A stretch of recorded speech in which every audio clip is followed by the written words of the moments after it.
Hello folks, welcome to my YouTube channel. I'm Allie, your friendly mystic, and today we are doing a pick a pile for messages from your ancestors. So let's take a few deep breaths together and just get centered and ready for our reading.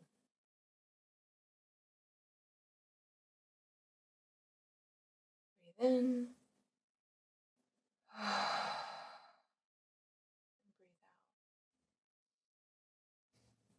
Breathe in deep into your belly. Breathe out, pulling the belly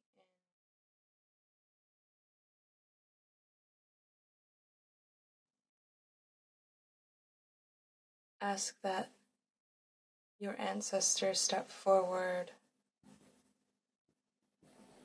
who are of the highest good, because not all of your ancestors mean you well. Ask that your ancestors of the highest good step forward to help guide you as you receive messages today, and that you can understand them clearly and connect to the energy of the message as well. Breathe in and breathe out. Okay, so let us just cover the different objects. So I like to use an object for each pile to help you connect with the energy of that pile, or to attract you to the right message for you. If you feel attracted to more than one object, that's fine. I suggest, however, that you pick one to start and then decide from there if you want to watch the other. So, the first object over here might be a little morbid, but it's a little muskrat paw. I feel like rats in general are just very resourceful. They're smart. They're adaptable. You find them everywhere. They also know how to be in the shadows and when to be seen and when not to be seen. I don't know if they're nocturnal or I forget the word when they're both when they're awake during dusk and dawn, because I know there's a different word for that. But little muskrat paw.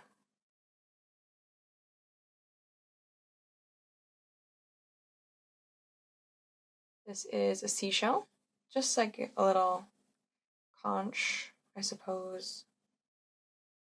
And this one in particular has some coral growth on it. It was carrying basically an entire colony of small organisms, either during its life or after the shell was abandoned. But a shell.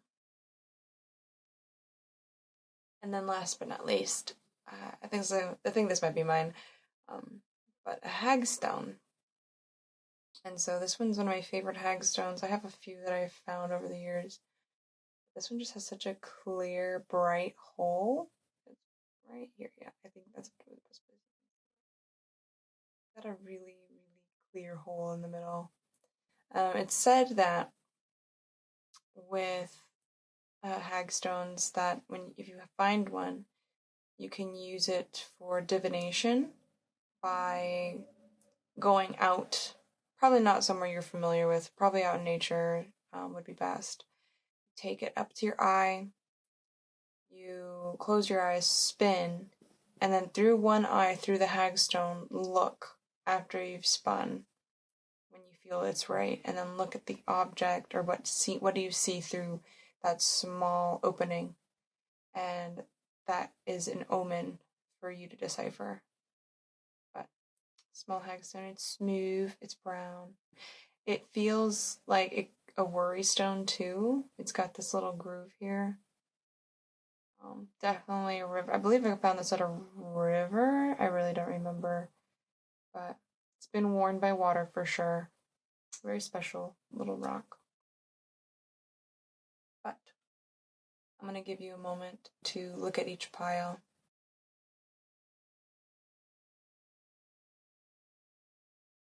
Hello, pile 1, or pile muskrat paw. So I like to talk about the object a little bit first, and then we get into the cards. But for those of you who chose this object in particular, I do feel like you might be a little unusual. You might just like taxidermy, or you may have just felt drawn to this pile because of the message itself. But rats, I always spoke about them really briefly, but we tend to think of them as vermin, and they do carry diseases. This is not incorrect, right?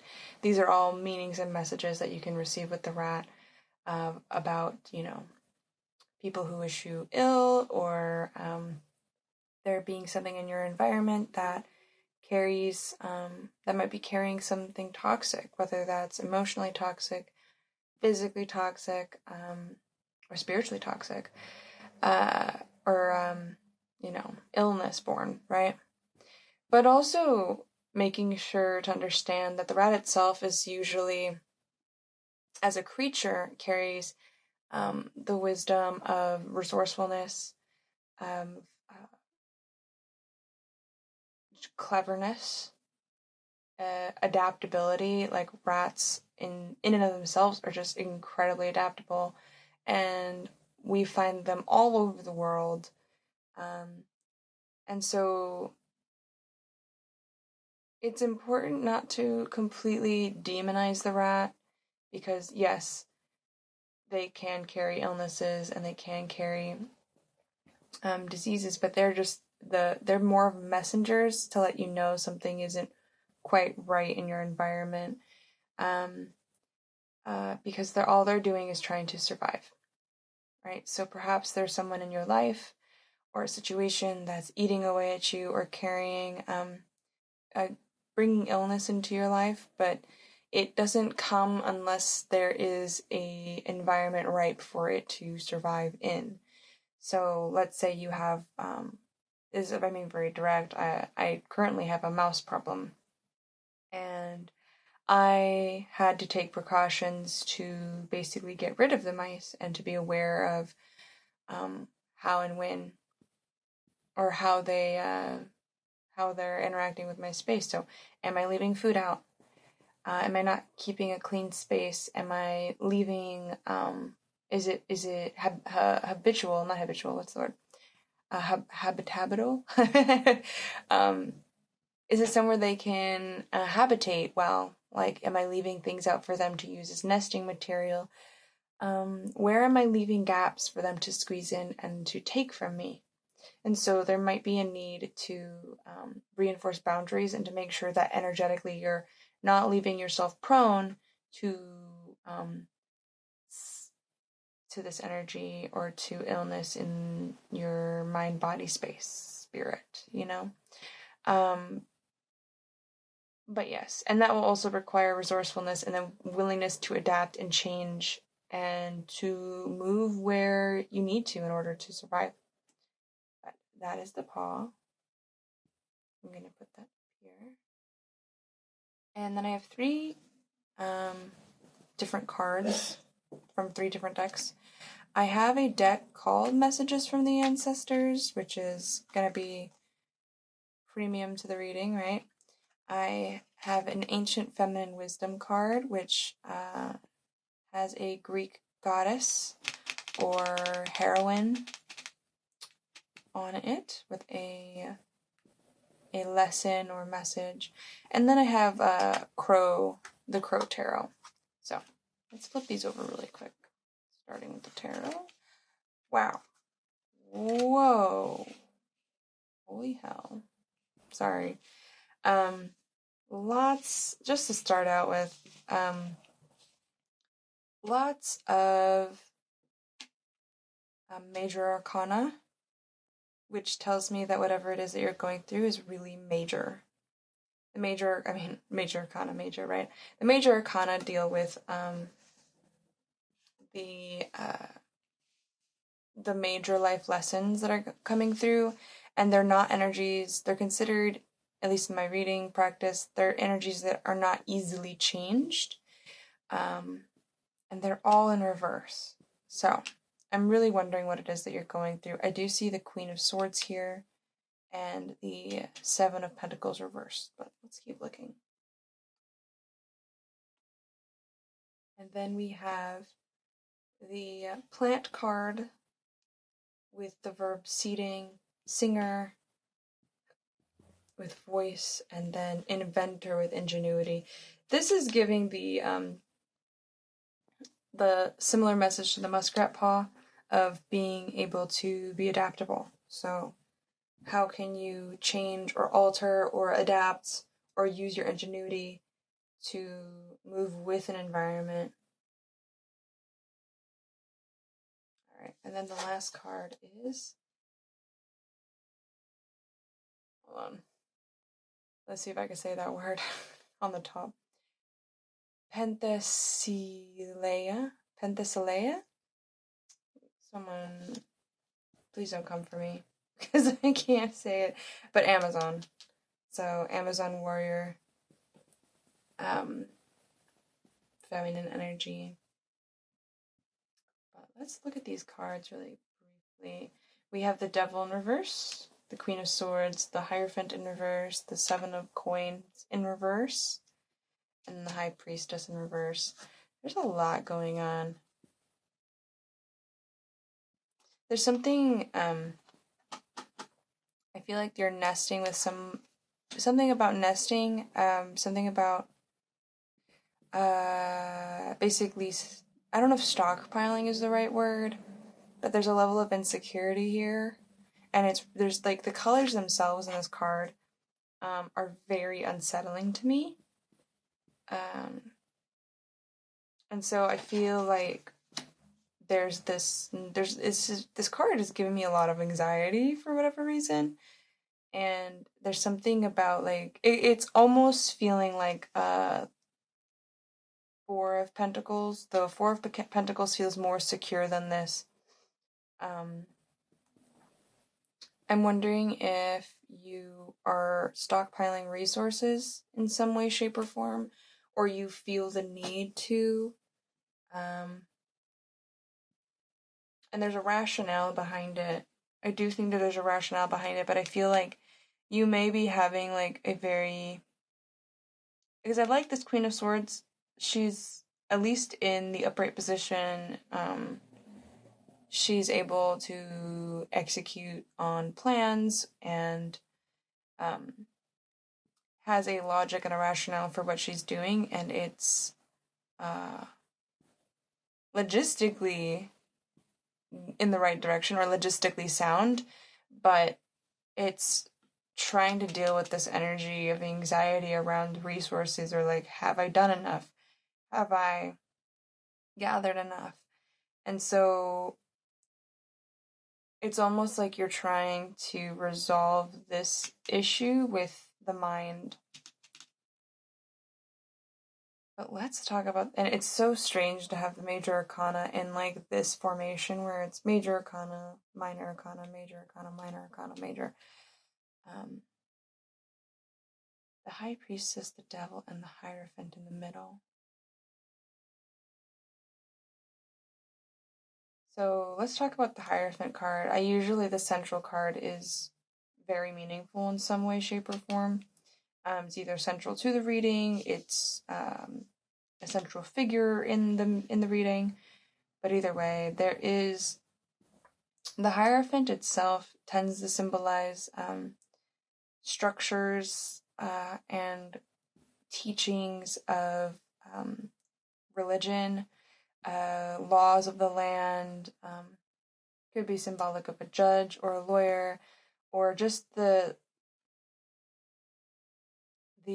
like traditional the institutions that are in place that keep the law in order, and in before democracy, air quotes, in some ways religion was used, or not in some ways, in many ways religion was used as a way to keep people in line and to maintain social order. And so when I see the Hierophant in reverse, I tend to see this as the more, oh, interesting. And there's something about the cop in your head. I don't know if that makes sense to you or if that rings a bell, but it's less about the structures that are institutions that are outside of you as much as it's how those structures and institutions have found their way inside of you. In what ways have you internalized what those structures and institutions told you? The structure and the institution could be around religion. The Hierophant is also considered a priest. Well, you can see in this card it has this stained glass imagery. And the Hierophant is kind of like also those traditions and rules and structures that keep us, that help us like access higher knowledge and higher knowing. And so there's this sense of there being like an old guard that protects these practices. It can also, for some of you, this is like religious trauma, like just straight up, like there's just religious trauma. And being told that you needed, a priest or a preacher or, a holy man or woman, usually it's a man, let's be real, to access spirit. You could not, it was wicked or sinful to think that you could directly talk to the divine and that you needed someone to be an in-between between you and God, or you and spirit, you and the universe, however you're grappling with it now. But what I'm seeing is that in some way those thoughts, feelings, attitudes, or are still present, and you are likely in the space of dismantling them now. And I say dismantling because it's in the reverse. And when I see oh, that's funny. I didn't notice this until just now. But this card uses the same crow. Or these cards use the same crow image. So, in some way, you're stepping into being your own Hierophant and being in charge of your, the queen, being, you can decide how and when you connect to spirit. But you kind of have to let go of the old guard first. Which is why I said the cop inside your head, like a policing of yourself. And for you, likely that way you got out of that space. And I feel like your ancestors are just telling you, you don't have to do that anymore. You don't have this, you don't have to do that anymore, but you have to also understand that as much as maybe you've like left the church per se, or you've left traditions that no longer align with you, you carry them. And you don't need to carry them anymore. What I'm seeing with the Queen of Swords here is that there's some sort of I don't know why I want to say reversal, but there's some sort of like you're undoing and dismantling them, and you're doing it through the mind and through logic. And so some of you might be going through like a complete dissolution of your previous religious beliefs. Though I feel like if you've gotten to tarot, at least you're not probably totally an atheist, or like you might be in this agnostic space because there's a not knowing. I'm gonna look at some of the other cards. I'm ready to move on. I can like these three here.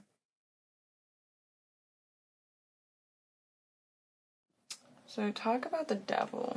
All right, this one is interesting.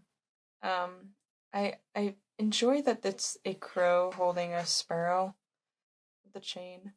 It's interesting that it's only one, because usually we have two with the devil.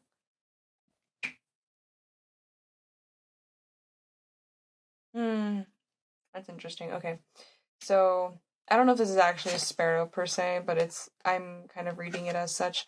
And sparrows are birds that symbolize small pleasures and enjoying simplicity.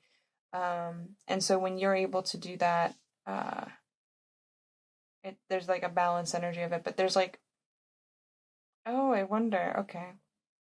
So for some of you, it's these like old religious beliefs that are getting in the way and like are holding down your ability to enjoy simple things, or to have pleasure at all. Like simple, like there's like I feel like a lot of you had this belief system that puts so many barriers and rules around what you could and could not find pleasurable. And so you're undoing a lot of that. That's I think that's what's being dismantled, more than anything else. And I like to see the devil in reverse, because usually when I see the devil upright, there's control happening. So when I see it reversed, I'm getting the sense that there is this dismantling happening. It also puts this pentacle upright, which puts spirit above the physical. So you do understand to some degree, like you have. Here's the thing, it's this logical understanding. Like you have the swords being logical. You have this understanding, like logically, I know I should be able to just eat food and not feel gluttonous. I should be able to have sex and not feel lustful. But you carry the idea of sin in you. But I mean, personally, I don't think sin is real. But I think that's what's chaining your ability to have simple pleasure and enjoy things without questioning if this is the right way to do it. It's in the heart space, especially because I see that. I don't know why this looks like a bloody. I mean, it's like a bloody river, and that just looks like a heart to me. I don't know if it really is in this image, but it's abstract enough for me to interpret it as such. But like in the heart, you still have that gripping, gripping you. So yeah, a logical, rational deconstruction can only take you so far. You do have to get more into the embodied, emotional way of understanding. And I think that's where this high priestess comes in. I'll show you her upright. She's very pretty. I like this card. You see the moon. I like that this. Okay, so this is unusual because, to me anyway, for the high priestess to have a pentacle, a cup, a wand, and a sword. The high priestess generally does not carry those objects. Those are the objects that the magician carries. So I like seeing her with all of those tools, because she uses them. She's going to have a feminine understanding of them, as opposed to the magician, which is, manifestation, it's external action, it's more of the yang, whereas the high priestess is the yin, feminine, internal use and understanding of these tools, and almost I'm getting protection of them. This, whatever this is right here, is kind of getting in the way, as then also this money thing here, whatever this physical, tangible, nesting thing is, the security. These kind of feel a little bit separate. I don't know, this is very odd to me. But whatever is going on here is like, because you having this internal dilemma right now with this old guard of thinking of doing, doesn't have to be religious. For some of you, it's not going to be religious. And, in some ways, we all grow up, at least in the States, particularly in a, I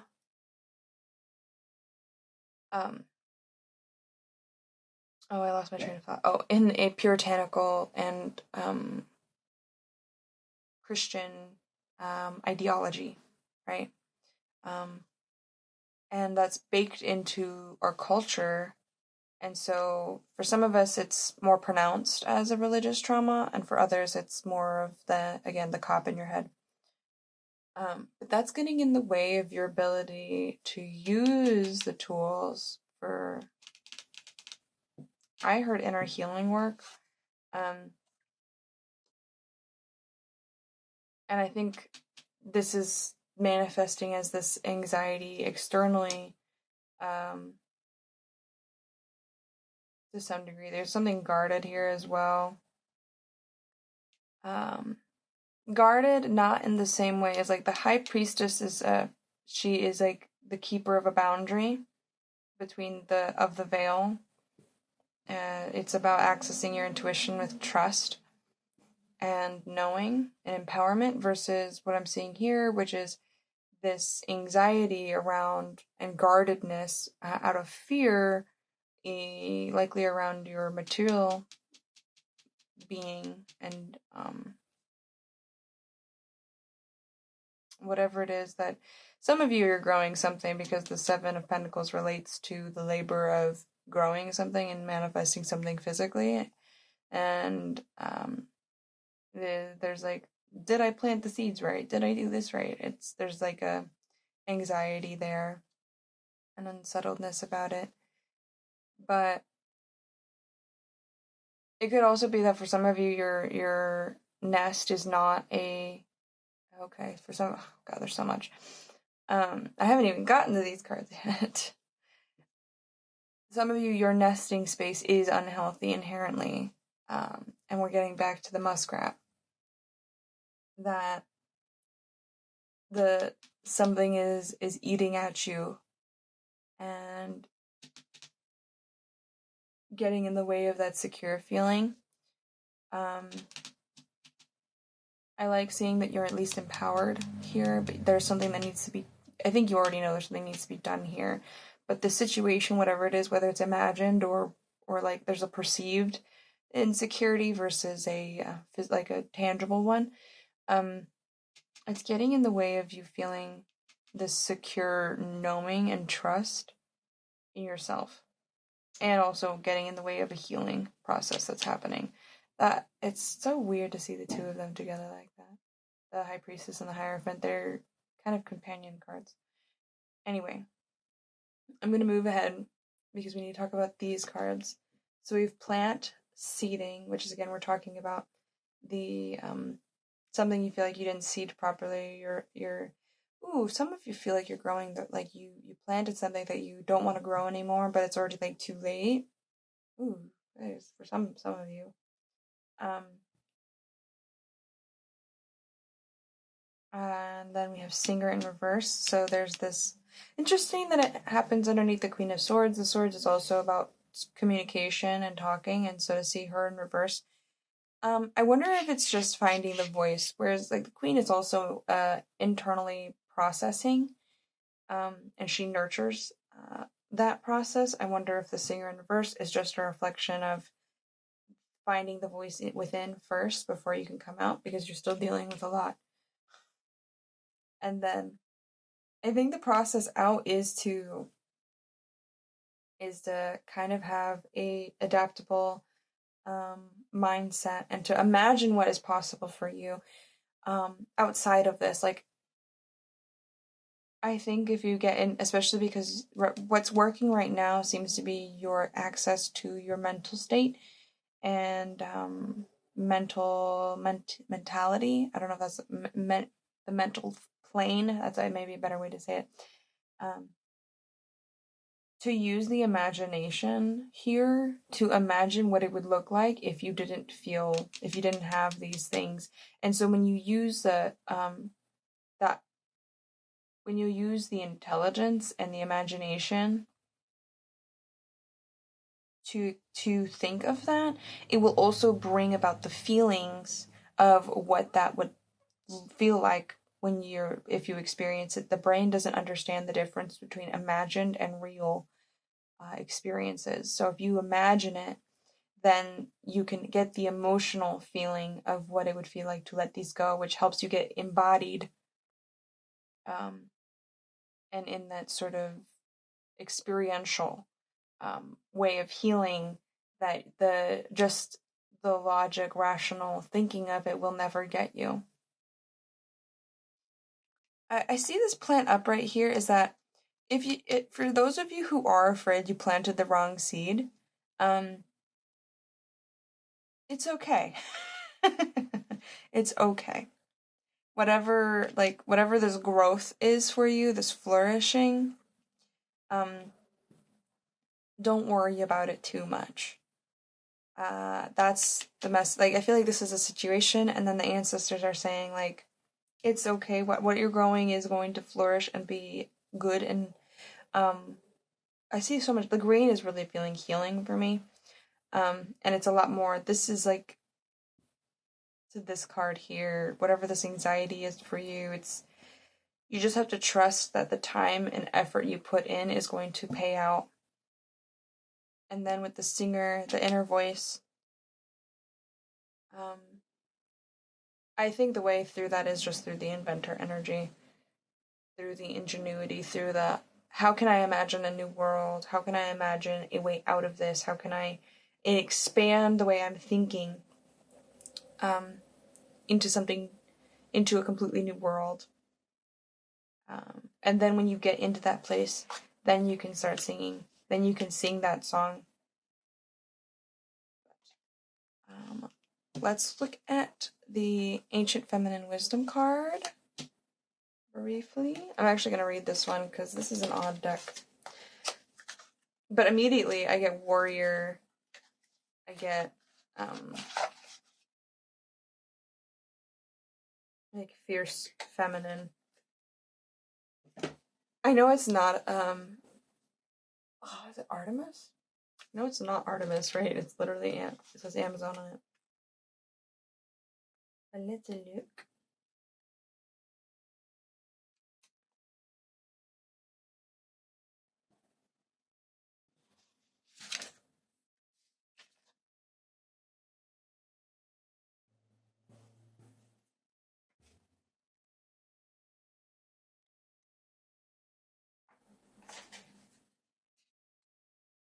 Oh wow, this is the last card in the deck.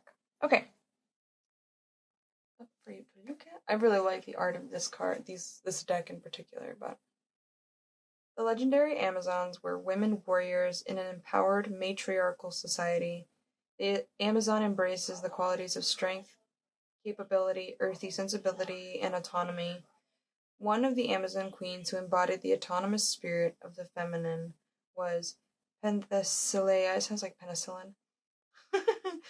On this card, she aligns her arrow in the direction of Troy.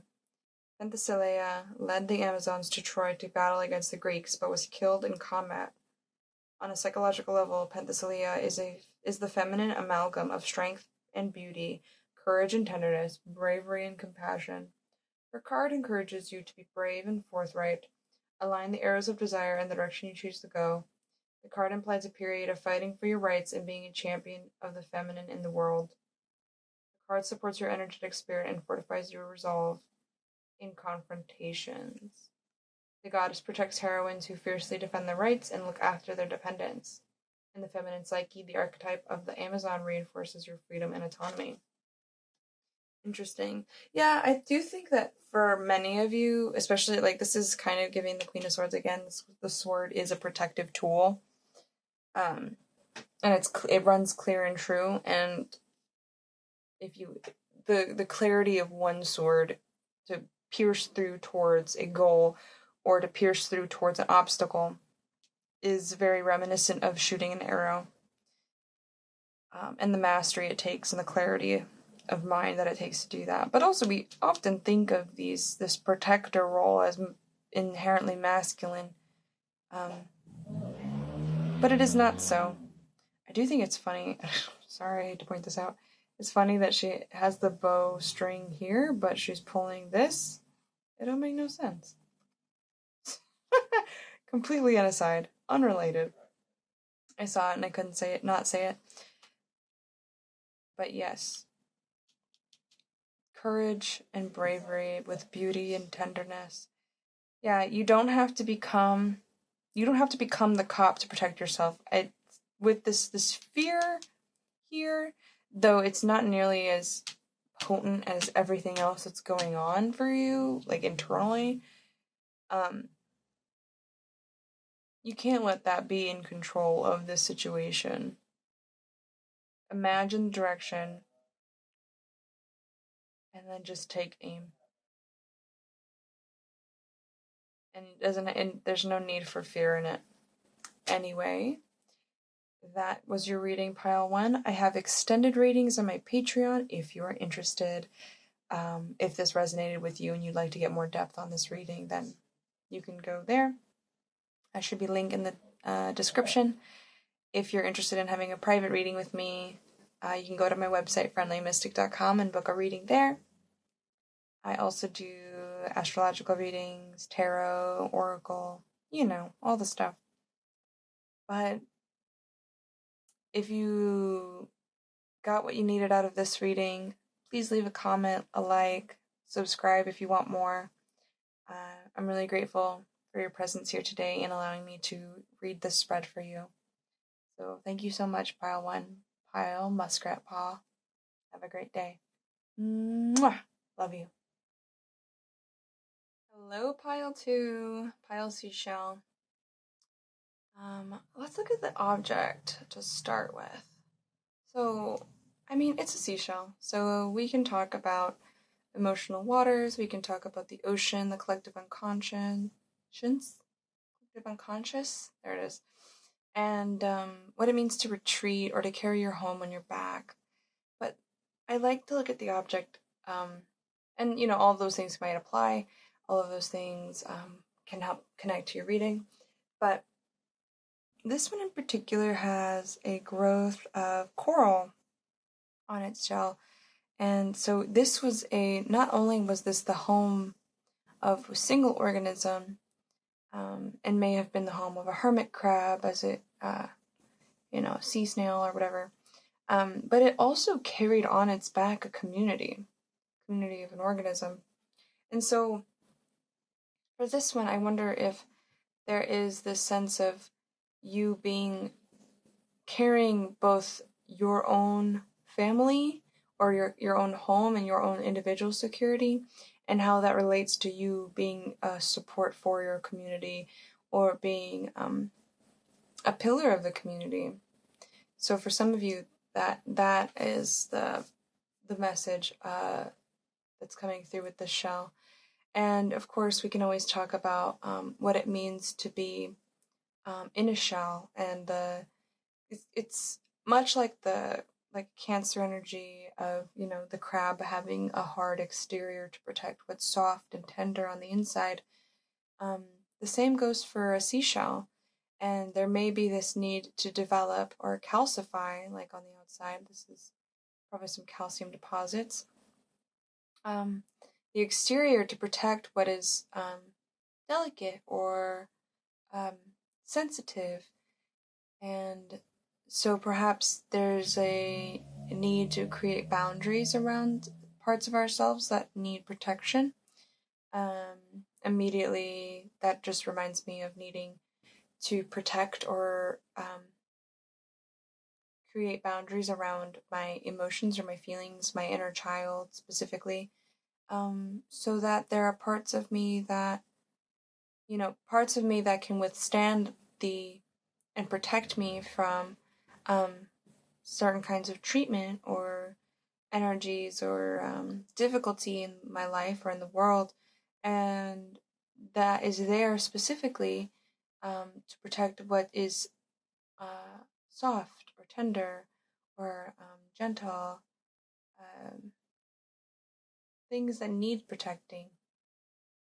And so we can carry both the duality of being tender and soft, and also hard and protected, or protective rather. These are not two separate parts of ourselves. They're not necessarily the same, but they're not two separate roles. Always, we carry both within us. So, I think for this item in particular that may be coming through your reading, or that just may be the overall energy that you're feeling through at this time. Let's start out with the tarot.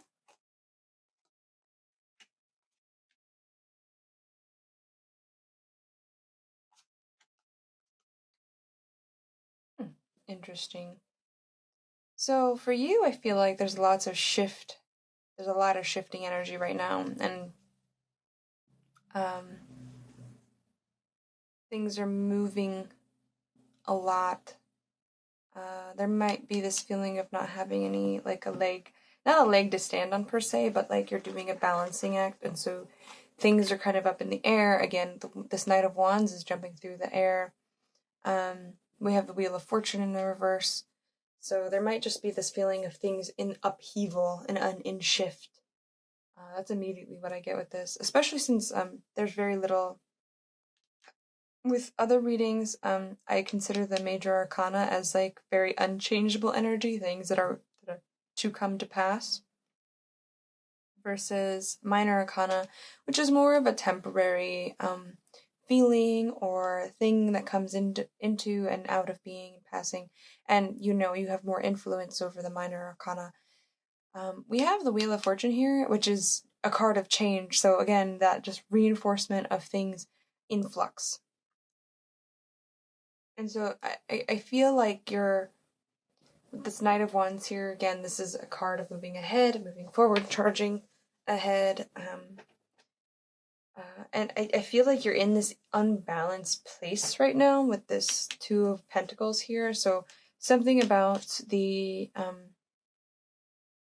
it could be finances specifically, but for some of you, this is just going to be, it could be about health, physical health, and just sort of like even just where you live, like your tangible place of residence. This is where I am, is in flux. You might be in between homes, you might be renting, and there's a sense of insecurity, or being in between two places. You might have to travel a lot for work, something of this nature. And so you're doing this balancing act, and you are capable of the balancing act, but there's this sense of wanting to shift things, or wanting to get somewhere solid, especially with this wind here in this top corner, just things being up in the air. And I think there's this definite move towards trying to get something more stable, but there's this sense of not knowing how to do that. Or even insecurity around, how do I do that? I do think that you're trying to move forward on something that, how do I describe this? You're trying to move forward on something and make it happen very quickly, but there's a lack of patience around it. And with what's happening with the Wheel of Fortune here, especially because the Wheel of Fortune is in reverse, this is not something that, like, there's sometimes life changes in ways that we cannot control. And so I think we're going through that flux right now, and as much as we want to move out of it and get into this, learn this sort of the grounded pentacle nature, we're not quite ready for that. We need to honor being in the flux, being in the change, and being in the shift. Even though we have this impulse and this desire and drive to move to something more solid, even though we may not have much knowing about how to do that. Whenever I see the page, I think of it as the part of us, or a sense of learning. The page is a learner. He's new to the suit. He's learning to grasp what the suit means, and so you go from this knight energy into a page energy, but the reversal tells me that you have very little experience here and you're not sure where to start. And so you kind of have to be, you have to trust the process you're in. With the Wheel of Fortune in reverse, I'm getting the sense that you don't trust that process. I'm getting the sense that when I see the Wheel of Fortune in reverse, this is a lack of embracing of changes and a desire to control what happens on the wheel. The Wheel of Fortune is really just the highs and lows of life, the ebb and the flow. Things come and go. And when I see it in reverse, I see it as an attachment to the shifting as opposed to an embracing of the shift itself. So we're identified with the outside of the wheel, the high and the low, and the more we're on the outside of the wheel, the more discomfort, unease, and lack of trust we have. If we get into the center of the wheel and we can watch the turning of the world and, the turning of our circumstances, as they always will, they always do change, we can learn to move with it more in, there's more of a harmony in the movement. And so, as much as this feels really uncomfortable and this feeling of maybe even being in between jobs and the shift, like, you kind of have to trust and not move too far ahead or try to move past this. You have to go through this in order to get to this. But I will say that it's nice to see both the King and Knight of Wands upright, because you're very used to taking quick, decisive action. You're very used to following the impulse. I want to say that if you can take inspired action rather than impulsive action, those are two different things. When you can take inspired action and learn how to handle this sort of solidity, then you get into this King energy and actually have this. There's something really, I love the King of Wands energy. It's very magnanimous. He can make split-second decisions from a place of authority. And it be inspired and divine, or divinely inspired, really. The King is a representation of what is central to our lives and the directing of energy in a masculine way. So, I love that. Okay, so I didn't notice this before, but the 8 is reflected here in the King. So actually, it's not a mastery of the solidity. You have to embrace the fact that life is always in flux. And when you can do that, then you become a king. Right now there's this feeling of like you're putting in time in the trenches. It's not about getting rid of the flux, because I think flux is here to stay to some degree, because we have the Wheel of Fortune. But you get a sense, you find stability in the shifting. That's what I'm seeing. Okay. So that's why the 8 is here. And I feel like, based on what I'm seeing with this pentacle here, and the fact that it's upright, is that you, as much as this is kind of uncomfortable for you, you're not bad at handling it. It's just taking out the need for control. And it's like riding waves. It's like learning how to move with the flow and surrender. It's funny because we think of the King as being in charge. We think of the King as being in control, but the King is also subject to the whims of the seasons and the things shifting and moving. And so if you're able to let go and surrender, you actually gain more mastery and a feeling of security that you might not get if you just if you try to control it and move and impulsively run from it. But I quite like that for you. I'm not sure why I made that, push all the cards that way, but water, shadow, and warrior. Interesting. Oh, that's funny. Okay, so there's a kind of a verb or another noun that extrapolates on the element of water, and it's flow, and that's really what's the hard part here for you, is just going with the flow. And I love to see the flow underneath this 2 of Pentacles, and then the shadow card being under the Wheel of Fortune. So the shadow really is about, one, being identified with the flux, being identified with the circumstances, being caught up in samsara, I like to say, and and versus recognizing that your need for control is a reflection of the shadow. And then warrior. So this brings up this shell again, the word boundaries. And so I love that in this card the warrior is a woman. This is like the second time we've had a warrior woman come into the spreads. This is I'm really happy to see her.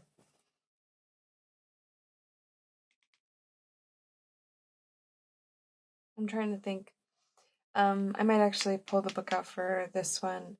But with the shadow card, it's really just embracing that there's something that... What is it that you're denying about yourself that's related to this need for control? It needs to be perfect. I need to have it my way. I never get it my way. I'm always at the whim. Yeah, so okay. That's kind of what's coming up. So when it comes to controlling the circumstances of life, I like to think of the circumstances of life as the ocean. And I don't think any of us would ever dare to try to control the ocean, to control our waters. And so there's some things in life that cannot be gripped and cannot be controlled. And so letting go of what can't be controlled so that you can have more enjoyment in your now, you kind of step into... And I love seeing the knight under the warrior. That's just another echo. You get into a more empowered state. And I wonder if for some of you, because we're getting the water echoing through the shell here, again, this is a little high up. Maybe I'll pull it down a little bit, so you can see the shell. But I wonder if for some of you there's this calcification, this building of this organism on this shell, this calcification, like on top of calcification, is kind of a symbol of your waters being stopped and not stodgy. That's like, I'm not on British Bake Off, but being this stuckness. And so your waters become stagnant. Sorry, that's the word. When you, and I think for some of you, it's because there's so much riding on you. You are a patriarch, matriarch, I don't know, boss. You're the leader of your community, and whatever that community is. A community can be, you're just your family or beyond.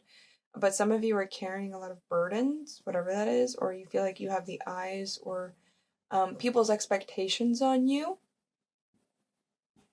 And it's that need for control, that perfection, in this state of flux, that's making it really hard for you to allow, because you don't want to let anyone down.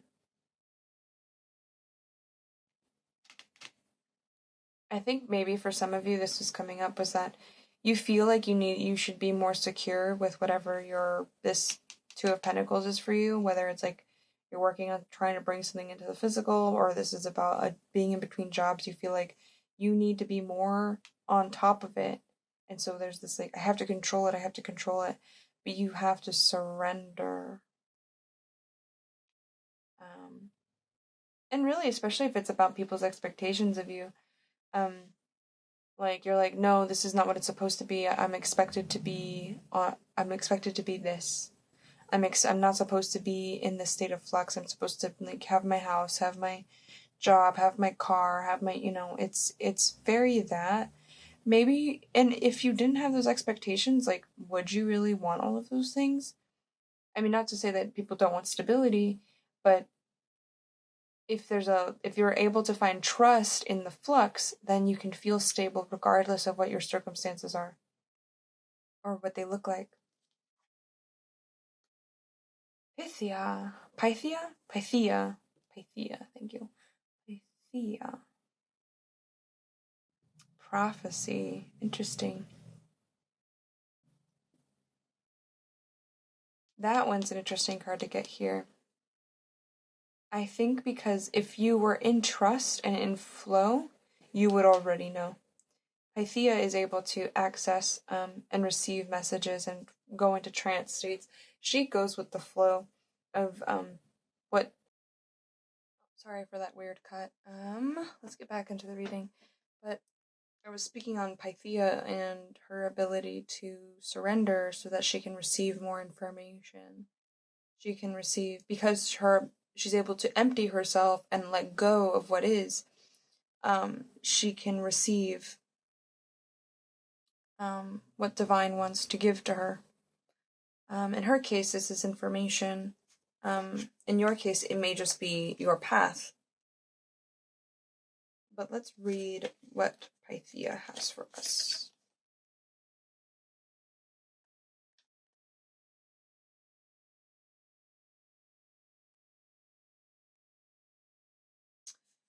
Alright, I'll hold her card up. Pythia, prophecy. Throughout antiquity, Pythia was Apollo's prophetess. Her voice was heard at Delphi long before Apollo killed Python, the great serpent that protected the oracular shrine. When Apollo became the oracular god of Delphi, the spirit of the goddess dragon remained with Pythia, whose messages arose through her deep connection to the earth and its mysteries. Phantoms of Apollo and Python, archetypal energies that the oracle mediates, appear in the background.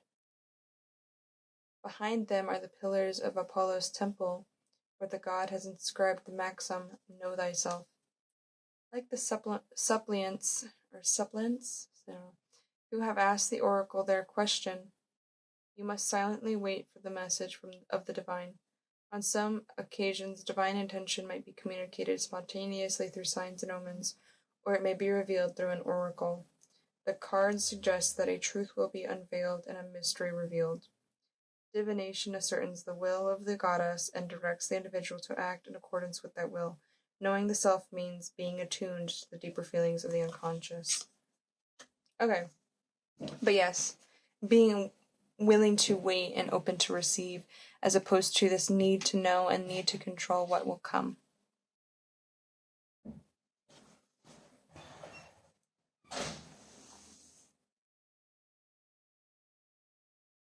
There's more to this warrior card, and I know that because she keeps looking at me.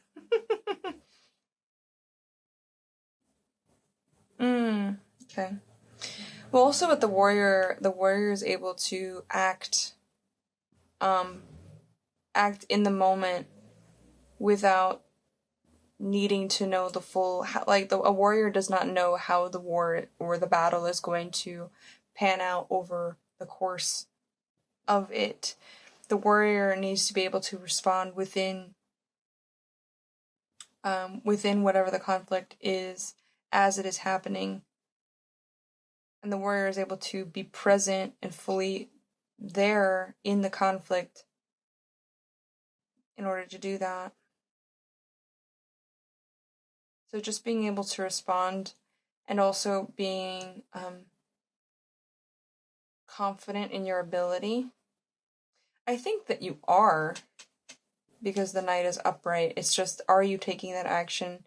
Are you trying to move away from this out of fear, or are you taking the divine inspired action? And I think until you can get good and comfortable with not being able to control how the wheel turns, you won't be able to step into the that warrior sense of being,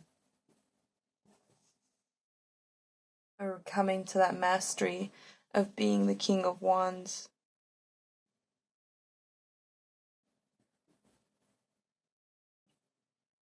There's something about knowing thyself that also comes through with this warrior and king energy. Like a warrior king. The greatest, I don't know. So the first thing that came to mind, if you watch Star Trek, was Worf, and like his saying of the greatest battle is within, and that it's with ourselves that we find our greatest battle. Knowing yourself and learning to know yourself, or like putting in the effort and the diligence to know who you are, is the greatest conflict that we ever undergo.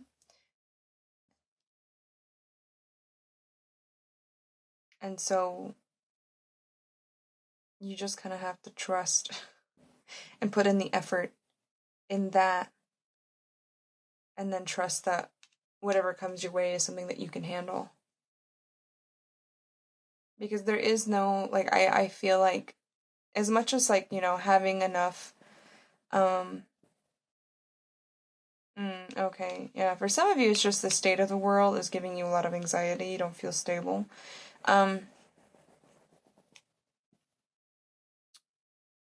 Not that there is anything wrong with actually having enough money, having enough food, having enough, having shelter, being able to afford, things you need. I'm not saying that you should not have those things, or that you should always feel like the best, even if, your basic needs are not being met. But you have to trust that you can handle the circumstances the world will throw at you. Because for the most part, if you're able to sit in front of your computer and have time to watch a tarot reading, I would hope, anyway, that you have at least a roof over your head. And maybe you're watching this on your phone. I don't know. We live in different times. But if you're able to do this, that you have enough security to have an internet connection, to have a roof over your head, have electricity, right?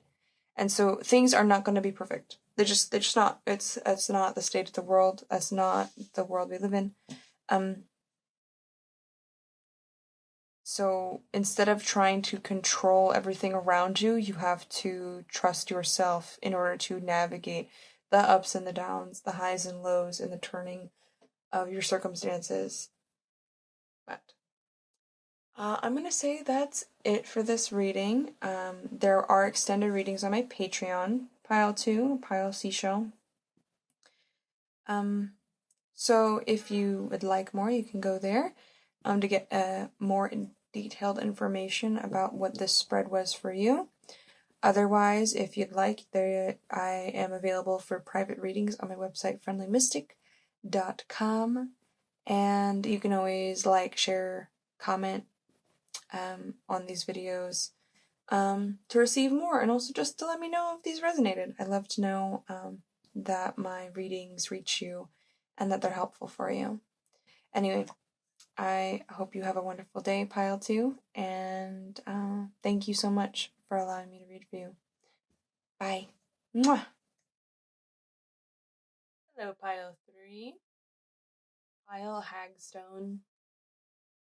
So I like to start with reading or looking at the object that our reading is starting with. And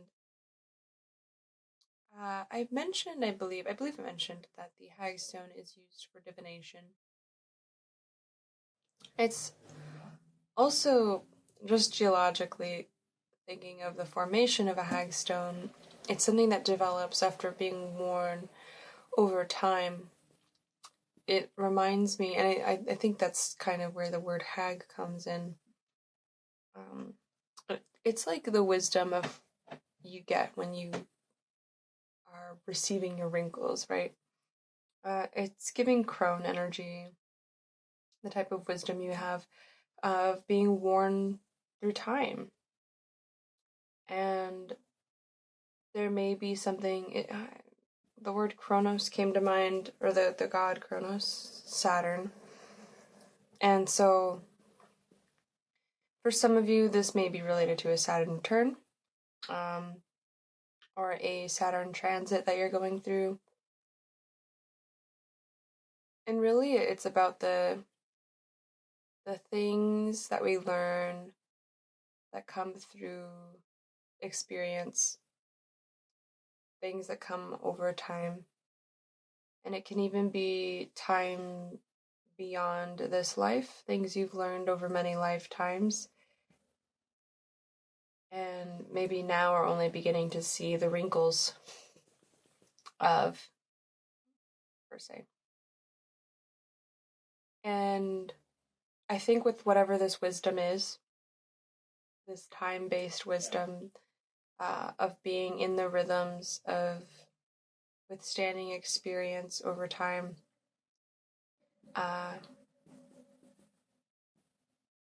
it helps you see something more clearly. It helps you receive divine. Just receive the divine in general. Help you to have the wisdom to know when a sign is a sign and when a sign is not, or when it is not a sign, rather. So, the Hagstone.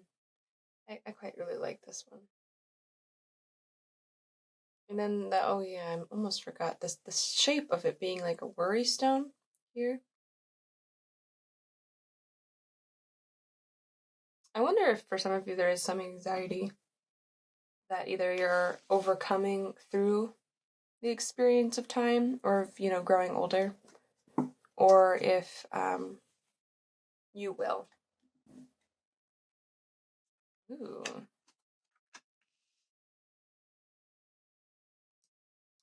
Okay. Let's look at our cards. Oh, before I do these, actually, we'll go over these. So right smack dab in the center of your spread is the Magician upright. I think everyone likes to see the Magician upright in tarot. But it's a balancing of all of the energies, both masculine and feminine, to make something happen.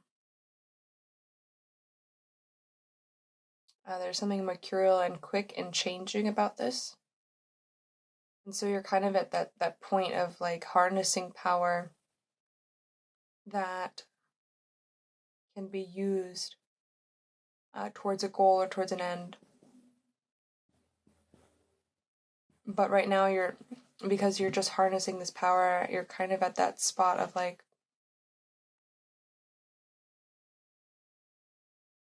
what is it that I want to manifest? Because you're at the beginning, right? So before you've come to that place where you can decide now that you've recognized your own potential, your own power. It's just knowing what to choose, right?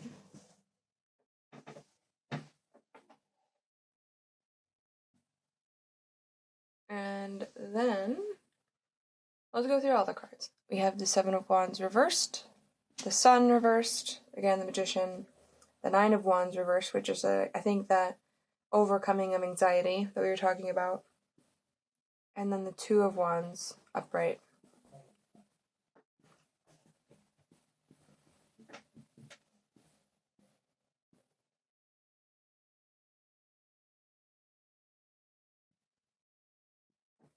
Sorry, I'm just looking at this Two of Wands. I don't think I've ever actually seen the Two of Wands in this deck. This one's a lot more joyful and more about balance than it is about making a decision about one or the other. I like that the moon rests on the top.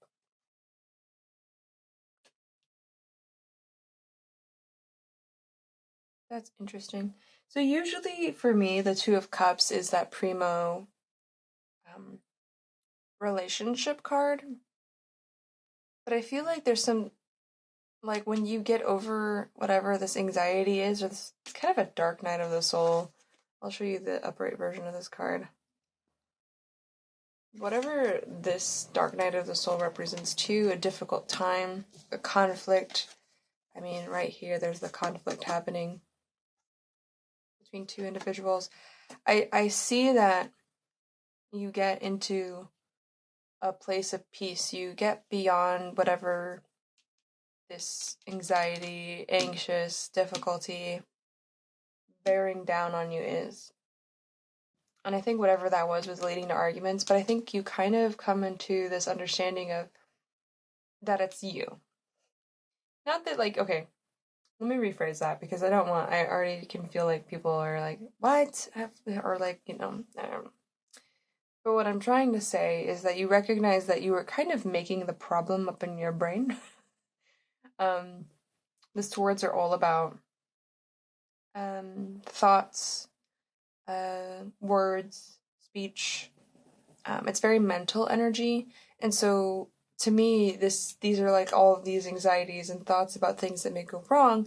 And so when you focus and are obsessed with what could go wrong, more things end up going wrong. It's like playing a game not to lose as opposed to playing a game to win. When you play a game not to lose, you're more likely, and you're coming at it from the fear of losing rather than the desire of winning. And when you do that, you are more likely to lose. You're more likely to, one, not enjoy yourself while you're playing your game, and two, not get the outcome you want. So I think you come to, especially since you step into I think you're, in some way, your guides are like, kind of, it's a little celebratory here. Especially this latter half of what's going on. But you get into this, like, understanding of your own power. And when you do that, it releases so much of the anxiety and the lack of control you felt, because you realize you're the one in control here. And it makes your relationships work out a lot better. And you guys, whoever this partnership is, it does not have to be romantic. I don't expect it to be romantic because it's the Two of Wands and not the Two of Cups. I'm thinking it might be a business partner or a friend who you're working on a project with. You both of you bring something to the table that allows you to support this vision, whatever that vision is. But you're kind of in the beginning stages of it here with the Magician. What preceded that? Interesting. Okay. So when I see the Seven of Wands here, like this, I'll show you the upright version, just so you kind of get an idea of what's going on. So, there's a bunch of these smaller crows kind of heckling the crow up here that has the upper crown. When you feel like this, it's kind of like a victim complex type of situation. It's that feeling of everyone is out to get me, and you have no allies. And I'm reading this as part of the past experience that's informing what's happened over here. But I feel like that's where this anxiety and this machinations of the mind, you created enemies without meaning to. You may have had a past experience that told you that that's how it was that's how it was, but that you couldn't trust people, or that you had to keep your guard up, or that people are out to get you and everyone's yada yada yada, right? But you have some sort of new awareness about this, about whatever this victimhood complex is for you, and so you kind of stop attracting people who are going to take advantage of you as a result. But like when I see the sun card in reverse, it's kind of like a cloudy day. Like the sun is out, but you stop getting in your own way, really. Like that's kind of the short and long of it is you stop getting in your own way. You stop seeing the clouds, and kind of the clouds part type of situation, and you come into a new truth about yourself. I really feel like I see the sun rising or breaking over the clouds here, cloudy day, breaking over the clouds, as opposed to because you were making the clouds. Even in this card, it's covered in cloud coverage. And so once you stop thinking that people are out to get you, you realize how you. Oh, okay, that was I missed. There's something earlier I wanted to say, but I nearly lost. Um, when you stop thinking that people are out to get you, you stop running in. One, you stop isolating yourself, and then stop seeing every slight against you as a personal attack. And thus, then you start having better, more successful relationships. And, I'm sure that nobody has these victimization beliefs without evidence. But the thing is a lot of the time we get that evidence from childhood, from a specific experience. And we have to remember, I think one way to remember, to think about this is that we had a narrow experience. This may have happened with a few people that taught that, and because it was an early formative experience, we kept that as a program to be like, oh, okay, this is what happens, or this is what happens, so we continue the pattern forward. But if we remember that that was only, one, two, maybe three people in our lives that treated us like that, and that there's a whole gambit of experience to be had, then there is, and you can imagine at least a new way of experiencing the world. But it's giving. It was. I think this is a past thing for you. If this may be, I don't know where in the timeline you are with this. You might still be here, but it's a little bit of a chip on the shoulder type of feeling with the Sun and the Seven of Wands reversed. But let's look at the new cards. Ooh. Oh. I love storyteller here because we were just talking about the stories we tell ourselves. So we tell ourselves, oh, people are not trustworthy. I can't be around, I can't trust people. Everyone is out to get me. They just want to have what I have or take from me in some way. But yeah, it's our imagination. I love that.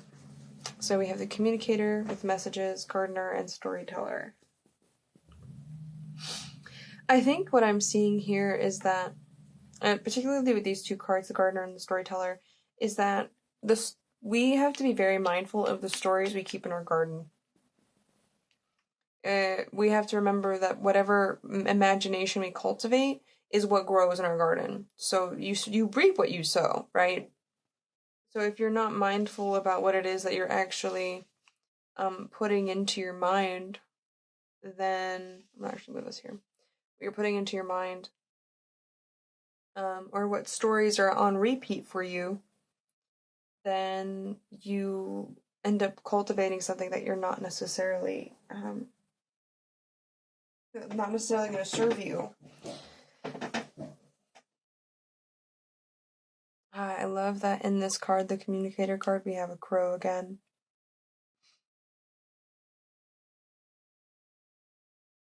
Interesting that she's in the water, though. Receiving something.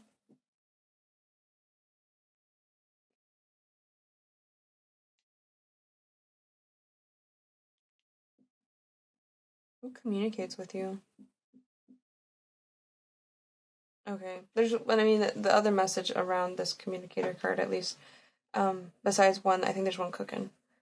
But with the storyteller and gardener card, when we're cultivating these stories, the stories are nurturing what's in our garden, then that's what we communicate out to other people and out in the world. We communicate also with the universe, and spirit, this is what I have in my garden, this is what I'm growing, this is what I want to attract, in my experience, and the universe responds in kind.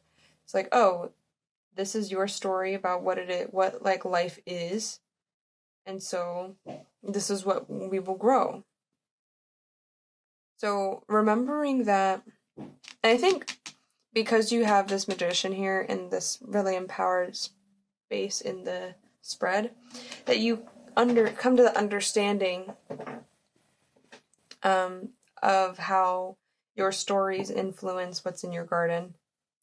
Your stories feed your stories basically are the fertile soil that decides what grows there. If you tell yourself stories of victimization, victimhood, and anxiety, then thoughts of victimhood, anxiety, um, all of that, that's what it's fertile ground to grow.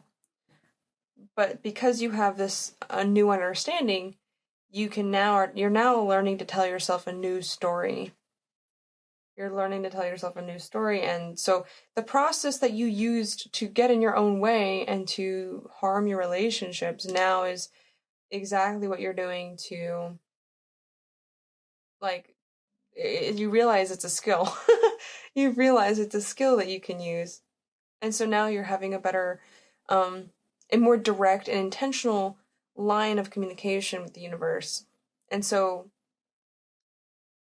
you'll start getting messages from the universe about how you're, I guess, how you're cultivating with your mind. And so then you'll get feedback on that. But I love that for you. Let's see. Ooh. Tiche? Tyke? Fortune. Ooh, this is very odd.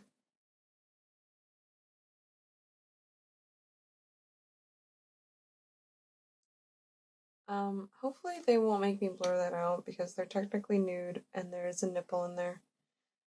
But it's like you can barely see it. Well, this is giving very, not Wheel of Fortune per se. It's the fortune of just the turnings of the world, things that go up and down in increase and decrease in our existence, right? Sometimes things come and sometimes things go, and that's a normal part of being alive. Sometimes you have a great day and sometimes you have a terrible day. The whole point of experience is to, at least from my belief, you take whatever resonates with you, is that we're here to expand, and in order to expand you need to have both extremes of experiences, likely not through every life if you believe in reincarnation like I do, but that you experience highs and lows for a reason. And so learning how not to be identified with the highs and the lows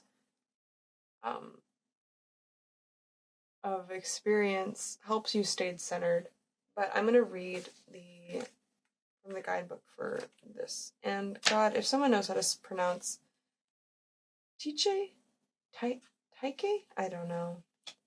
If someone can pronounce that for me, I'd be grateful.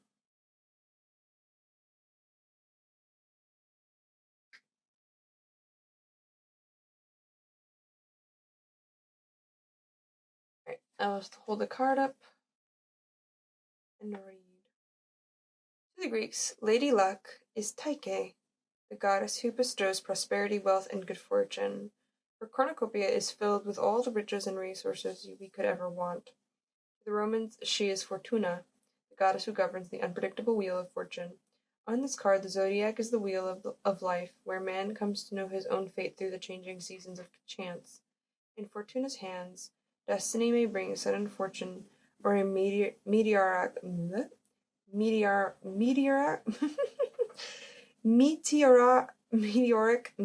thank you, rise to success, testing your integrity and your ability to remain centered. On a divination level, the fortunes of your life are shifting, perhaps without your choosing. Whether these changes are judged as advantageous or adverse is not important. I like that. What is essential is that the changing circumstances are embraced. The appearance of Tike confirms that you are at an essential turning point, necessitating movement and change. Feminine wisdom. Life feels insecure when we are caught up in the ceaseless change of the outer world. TK leads us into the fortunes of the inner life, where challenges may lead to unexpected good fortune. Okay. So much like I was talking about fortune and the turning of the tides. So it does I mean, it does look like an upswing that you're currently on, but I think this specific wisdom is to just embrace change as it comes and not to get too caught up on what is or what isn't. Otherwise, you end up in a wheel of suffering, the samsara, right? But you're poised in a way to enact some meaningful change in your life right now. And so your guides want you to take advantage of that with wisdom, knowing that there is always an ebb and flow to everything, and to not base the success of your life on what the fortune of your moment is, if that makes sense. I'm going to see if there's anything else I want to look at before I stop.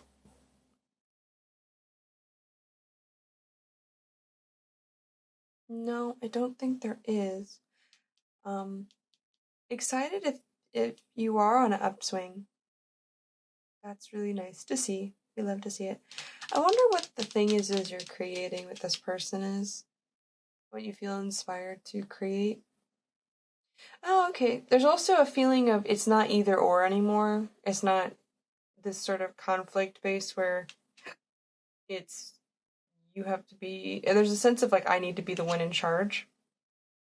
There's more of an agreement and understanding that both visions are beneficial to the overall support of something.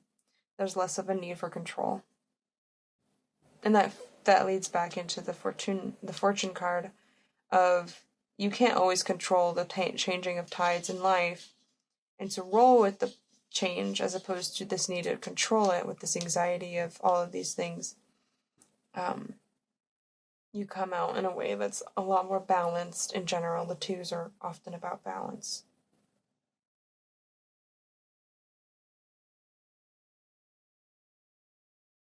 But yeah, I think that's your reading. Pile 3, Pile Hagstone. I hope it was helpful.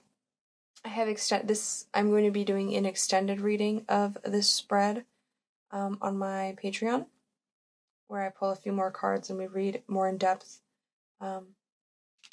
about the content of this spread. If you'd like a personal reading, you can find me at friendlymystic.com and book a reading there. I also do natal chart readings, astrology readings, things of that nature. And if you just resonated with this reading, I would love to hear how. You can leave a comment or just leave a like to let me know that you enjoy this content. And if you want to get more, you can always subscribe. In any case, thank you so much for coming to your reading and receiving this message. I'm so grateful that I can get to do this reading for you. All right. Have a good day. Bye. Mwah.